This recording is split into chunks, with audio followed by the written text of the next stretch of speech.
আসসালামু আলাইকুম সুপ্রিয় ভিউয়ার্স। আমি সার্ভেয়ার লুৎফর রহমান। দীর্ঘদিন ভিডিও বানানো থেকে বিরত ছিলাম। তো অনেকেই বিভিন্নভাবে কমেন্ট করেছে আমি কেন ভিডিও বানান বাদ দিয়েছি সেই বিষয়টি জানার জন্য। আসলে এটার স্পেসিফিক কোনো কারণ ছিল না। আমার কিছু ইনস্ট্রুমেন্টের সমস্যা হওয়ার কারণে আমি বাদ দিয়েছিলাম। তো তাই আবার নতুন করে আম সেই ভিডিও বানানোর কাজে চলে আসলাম। তো যারা আমার শুভাকাঙ্ক্ষী আছেন তাদেরকে ধন্যবাদ এবং শুভেচ্ছা জানাই মহিজরিফ শিখি ইউটিউব চ্যানেলটির পক্ষ থেকে। তো আজকে আমি আপনাদেরকে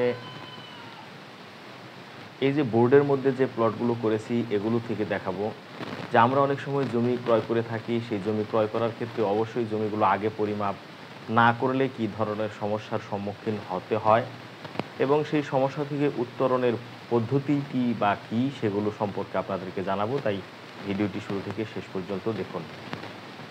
এটি আমি রিসেন্টলি পরিমাপ করি এই জমিটি। তো এটি পরিমাপ করতে গিয়ে যে বিষয়টি লক্ষ্য করি সেটি হলো যে এই যে আপনার ৮২ দাগ রয়েছে, ঠিক এখান থেকে ৮% জমি এখান দিয়ে পশ্চিম দিক দিয়ে একজন ক্লায়েন্ট ক্রয় করে নেয় তার দলিলের মধ্যে। যেহেতু দলিলটির মধ্যে পশ্চিম দিক দিয়ে আপনার চৌহদ্দি করে দেয়া আছে, তাই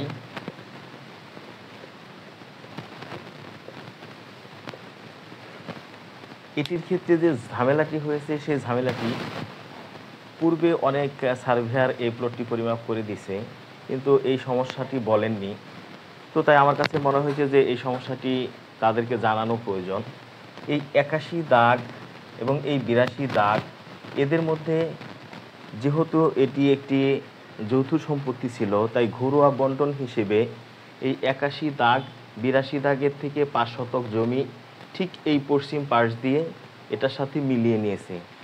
তো এই ৮১ দাগ এবং ৮০ দাগ একজনই ভোগ করে।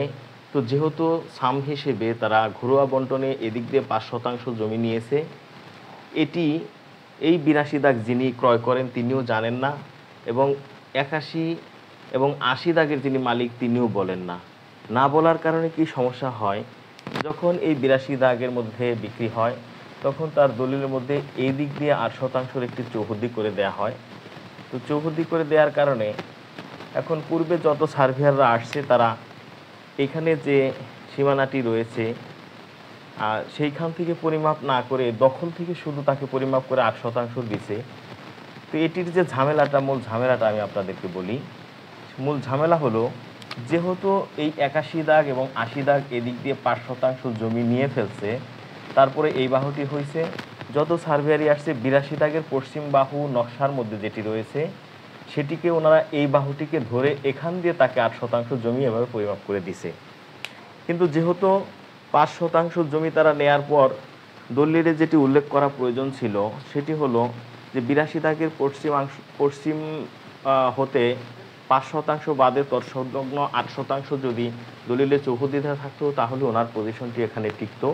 কিন্তু যেহেতু সেটি দেয়নি, তো উনি যখন ৮২ দাগওয়ালা যখন দলিল করে নেয়, সে দলিলের মধ্যে উল্লেখ করে যে বিষয়টি তা হলো যে পশ্চিমে ৮১ এবং ৮০ দাগ, পূর্বে ৮৩ এবং ৭৮ দাগ, উত্তরে হালট এবং দক্ষিণের দাগগুলো চৌহদ্দি দিয়ে উনি কি করে এখানে ঠিক ৮২ দাগের পশ্চিমাংশ হইতে আপনার ৮% জমি নেওয়ার কারণে এইখানে যে ৫% জমি ৮০ দাগের যিনি মালিক রয়েছে পূর্ব থেকে ভোগ করতেছিল, সেইখানে ওনার অংশটি পরিমাপে গিয়ে পড়ে যায়, মানে পরিমাপে সেখানে চলে যায়।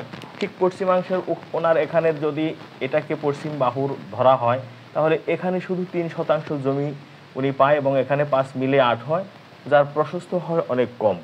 তো এখন এই যে সমস্যাটি তৈরি হলো, যদি তার চৌহদ্দিতে এরকম থাকতো যে পশ্চিমাংশে ৮২ দাগের পশ্চিমে ৫% বাদে তৎসংলগ্ন ৮% যদি লেখা হতো তাহলে ওনাকে ঠিক ওনার যে ৫%র বাহুটি রয়েছে সেখান দিয়ে ওনাকে ৮% দিয়ে দিলে ওনার কেনাটা রাইট হতো। যেহেতু এই জায়গাটি উনি পৈতৃক সূত্রে বন্টন হিসেবে পেয়েছে, এখান দিয়ে ওনার কিছু স্থাপনা, এখানে ঘর আছে, এখানে টিউবওয়েল আছে, এইভাবে এখানে পুকুর আছে, এইভাবে উনি আর জায়গাটা ভোগ করতেছে। কিন্তু উনি যেহেতু দলিল করছে এবং নামজারি করছে, মিউটেশন করছে, সমস্ত কিছু করার কারণে ওনার যে মালিকানা বর্তায় সেটি হলো ৮১ দাগের পশ্চিম এবং ৮২ দাগের 81 দাগের পূর্ব এবং 82 দাগের পশ্চিম যে বাহুটা আছে সেখানে, কিন্তু সেখান থেকে পরিমাপ করলে যে এই যে স্থাপনাগুলো পূর্বে ওনারা ঘরোয়া সাম্বন হিসেবে ভূদখলে আছে, এখানে শুধু 3% উনি পান, এবং এই যে 81 এবং 80 দাগের যিনি মালিক আছে সেখানে 5% পান। এখন এই স্থাপনাগুলো থাকার কারণে সেখানে যাওয়াও সম্ভব না। তাহলে এটার করণীয় কি? এটার করণীয় হলো, যেহেতু উনি দলিলটা পশ্চিমাংশ হতে 5% হয়ে গেছে, উনি 8% নিলে এইখান দিয়ে 3% থাকে। এখন যে চৌপদিটা ওনাদের মধ্যে একটি আওয়াজ দলিল করা লাগবে, সেটি হলো যে পশ্চিমাংশের 5%-এর সাথে ওনার তৎসংলগ্ন পূর্বাংশ হইতে যদি উনি আবার 8% আওয়াজ করে নেয়, তাহলে এটি শুদ্ধ হবে। তো এই জন্যে আমরা যারা আছি তারা অবশ্যই সেটি পরিমাপ করার ক্ষেত্রে, বা যারা জমি ক্রয় করি তারা পূর্বেই এগুলো পরিমাপ করে নেব, তাহলে আর এই ঝামেলার মধ্যে পড়তে হবে না। তো এটা যদি সে না করে, তাহলে এই 82 দাগ অবশ্যই তার যে স্থাপনাগুলো রয়েছে টুডে অর টুমরো, সেখানে তাকে ভূদখলে যেতে হবে।